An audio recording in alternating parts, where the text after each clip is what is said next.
चीन का वो राजा जो मौत को मात देकर आज भी जिंदा है। दुनिया की एक ऐसी जगह जहां खरीदे हुए टिकट से नहीं बल्कि रोटी दिखाकर मिलती है एंट्री, और आखिरी वाला तो आपके होश ही उड़ा देगा। तो ऐसे ही इंटरेस्टिंग फैक्ट्स अपने फ्रेंड्स ग्रुप में बताकर दूसरों से स्मार्ट दिखना चाहते हो तो वीडियो को पूरा जरूर देखें। फैक्ट नंबर 5, अगर इंडियन आर्मी से प्यार करते हो तो वीडियो को पूरा जरूर देखिएगा। क्या आपने कभी ये ध्यान दिया है कि आर्मियों की गाड़ियों की नंबर प्लेट नॉर्मल गाड़ियों से इतनी अलग क्यों होती है, और जो आप ऐसे तीर के निशान देख रहे हैं ये इनमें क्यों बने होते हैं? नॉर्मल गाड़ियों की बात करें तो उनके आगे और पीछे नंबर प्लेट पर जो नंबर होता है उसे रीजनल ट्रांसपोर्ट ऑफिस यानी आरटीओ गाड़ियों के रजिस्ट्रेशन के लिए इशू करता है, और इन्हें सेंट्रल मोटर व्हीकल रूल्स को फॉलो भी करना पड़ता है।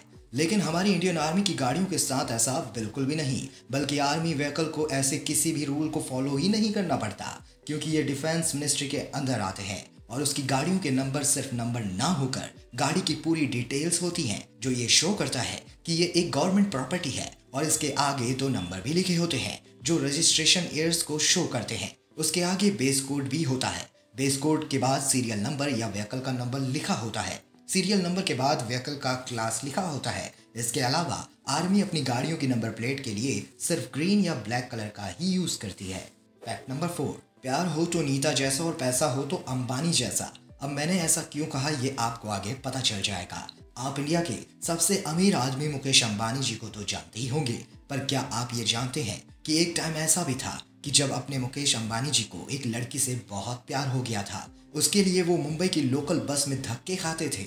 और दोस्तों, वो लड़की और कोई नहीं, उनकी वाइफ नीता अंबानी थी। दरअसल नीता अंबानी शादी से पहले एक नॉर्मल फैमिली से बिलोंग करती थी। वहीं एक दिन उनके कॉलेज के फंक्शन में डांस करते हुए धीरूभाई अंबानी और उनकी पत्नी कोकिला बहन ने देख लिया था। और फिर क्या, तभी उन्होंने फैसला कर लिया था कि यही उनके घर की बहू बनेगी। जिसके बाद उन्होंने नीता को कॉल करके अपने ऑफिस बुलाया, जहां उनकी और मुकेश की पहली मुलाकात हुई थी और उनकी शादी फिक्स हो गई।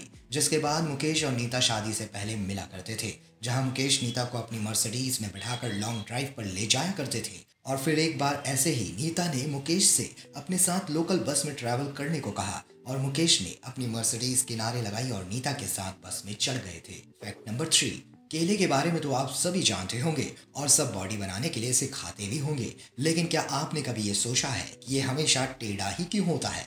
अरे भाई साहब, ये सीधा भी तो हो सकता है ना, तो फिर ये सीधा क्यों नहीं मिलता? दरअसल बात ऐसी है, जब पेड़ पर केला लगना शुरू होता है तो वो एक गुच्छे में होता है, और जैसे जैसे ये बड़े होने लगते हैं वैसे वैसे ये गुच्छा जमीन की ओर नीचे लटकना शुरू हो जाता है, जिसकी वजह से इसका शेप थोड़ा टेढ़ा हो जाता है। अब चाहे केला सीधा हो या टेढ़ा, मुझे तो बहुत पसंद है। क्या आपको भी पसंद है? हमें कमेंट करके जरूर बताइएगा। फैक्ट नंबर 2, एशियन चाइना में पहले चीन 7 हिस्सों में बांटा था। एक राजा चीन शी हुआंग ने इसे एक किया, पर क्या आप ये जानते हैं कि हुआंग ने खुद को अमर करने के लिए अपने आप को मरकरी यानी पारे की बनी कब्र में दफन करवा लिया था। दरअसल चीन के पहले सम्राट कहे जाने वाले चीन शी हुआंग खुद हमेशा के लिए अमर होना चाहते थे, लेकिन अमर कैसे हुआ जाए ये एक बड़ा सवाल था। इसके लिए उसने अपने दरबारियों को दुनिया के हर कोने में भेजा अमृत की तलाश में। किसी ने उसे ये बताया कि पारे से अमर हुआ जा सकता है। फिर क्या, सम्राट लगे 3 टाइम दवा के पारे से बनी गोलियां खाने, लेकिन वो पारे से अमर होने की जगह बीमार होने लगे। और जब तक उन्हें ये बात समझ आई तब तक बहुत टाइम हो चुका था। लेकिन फिर उसने अपनी बादशाहत को मौत के पार ले जाने के लिए एक प्लान बनाया और अपनी मौत से पहले इसकी तैयारी करने लगे। उसने हुक्म दिया कि मरने के बाद योद्धाओं की एक फौज उसके साथ दफनाई जाएगी। हालांकि ये कोई यूनिक बात तो नहीं थी। चीन और मिस्र की पुरातन कब्रों से ये पता चलता है कि तब मरने के बाद राजा के पसंदीदा नौकर और जानवरों को उसके साथ दफन किया जाता था। बल्कि राजा के मरने पर नर बलि देने का रिवाज भी था, लेकिन हुआंग ने ऐसा नहीं किया। उसने मिट्टी के पुतलों की एक सेना बनवाई, जिनको लेकर शायद उसका विश्वास था कि मरने के बाद वो जिंदा हो जाएंगे। फैक्ट नंबर 1, जब भी हम किसी फंक्शन में जाते हैं तो उसके लिए या तो हमें इनविटेशन मिलता है या फिर वहां के लिए एंट्री का टिकट दिखाना पड़ता है।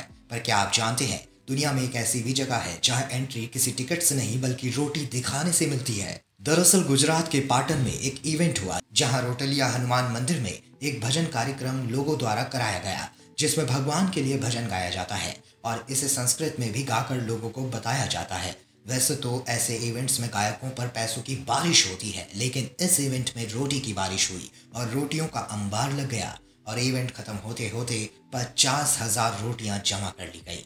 वैसे बता दें कि रोटलिया हनुमान मंदिर दुनिया का पहला ऐसा मंदिर है जब प्रसाद के रूप में सिर्फ रोटी ही चढ़ाई जाती है। यही वजह है कि यहाँ एंट्री रोटी से होती है। तो दोस्तों, ऐसे और इंटरेस्टिंग फैक्ट्स को जानने के लिए हमारे चैनल को सब्सक्राइब करिएगा। वीडियो पसंद आई हो तो लाइक करें और ज़्यादा से ज़्यादा शेयर ज़रूर करिएगा।